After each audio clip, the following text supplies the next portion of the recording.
Hello friends, பூங்காற்று திரும்புமா upcoming எபிசோடுக்காக அதிரடியான promo ஒன்று release பண்ணியிருக்காங்க. ப்ரொமோட தேதி 26 to 30 மேன் போட்டிருக்காங்க. ப்ரொமோவில் என்ன காட்டியிருக்காங்கன்னா, இப்போ ஆனந்தி வீட்டில் வீரா எல்லாரும் இருக்காங்க. அந்த நேரத்தில் பார்த்தோம்னா ஆனந்தியோட அண்ணன் இருக்காங்கல்ல மனோகர், அவங்க வந்து ஆனந்தி எதுக்கு மாப்பிள்ளை வெளியூருக்கு ஷூட்டிங் போயிருக்காங்கன்னு சொல்லி பொய் சொன்னேன் அப்படிங்கிற மாதிரி கேட்குறாங்க. இப்போ வீரா இருந்துக்கிட்டு அதை நான் சொல்கிறேன் அப்படின்னு சொல்லிட்டு, நான் 10 லட்ச ரூபா கடன் வாங்கி அதாவது ஷேர் மார்க்கெட்டில் இன்வெஸ்ட்மெண்ட் பண்ணியிருந்தேன், அது லாஸ் ஆகிடுச்சு. அதனால் எனக்கும் ஆனந்திக்கும் பிரச்சனை வந்ததுனால ஆனந்தி வந்து பேக்கை தூக்கிட்டு கோச்சிட்டு இங்கே வந்துட்டாங்க அப்படிங்கிற மாதிரி சொல்கிறாங்க. உடனே ஆனந்தியோட அப்பா இருந்து இது ரொம்ப தப்புமா அப்படிங்கிற மாதிரி சொல்கிறாங்க. உடனே வந்து அப்போ வந்து வீரா இருந்துட்டு கடன் கொடுத்தவங்களாம் ரொம்ப தொல்லை பண்ணுறாங்க அப்படிங்கும்போது, இப்போ ஆனந்தியோட அப்பா வந்து நான் லோன் போட்டு அந்த பணத்தெல்லாம் கொடுத்துட்றேன், நீங்கள் கவலைப்படாதீங்க மாப்பிள்ளைன்னு சொல்லும்போது ஆனந்தி ரொம்ப கோவப்படுறாங்க. நீ பேசாத இருமா அப்படிங்கிற மாதிரி ஆனந்தியோட வாயை மூடுறாங்க.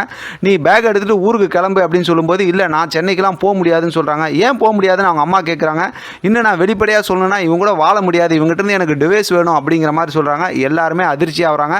ப்ரொமோ செம்ம இன்ட்ரெஸ்டிங்கான ப்ரொமோவாகவும் அதிரடி ப்ரொமோவாகவும் இருக்குது. பார்க்கலாம் அடுத்து என்னெல்லாம் நடக்குதுன்னு. இதை பற்றின உங்களோட கருத்து கமெண்ட் பாக்ஸில் தெரியப்படுத்துங்க. தொடர்ந்து ஆதரவு கொடுங்க. தேங்க்யூ ஃப்ரெண்ட், தேங்க்ஸ் ஃபார் வாட்சிங்.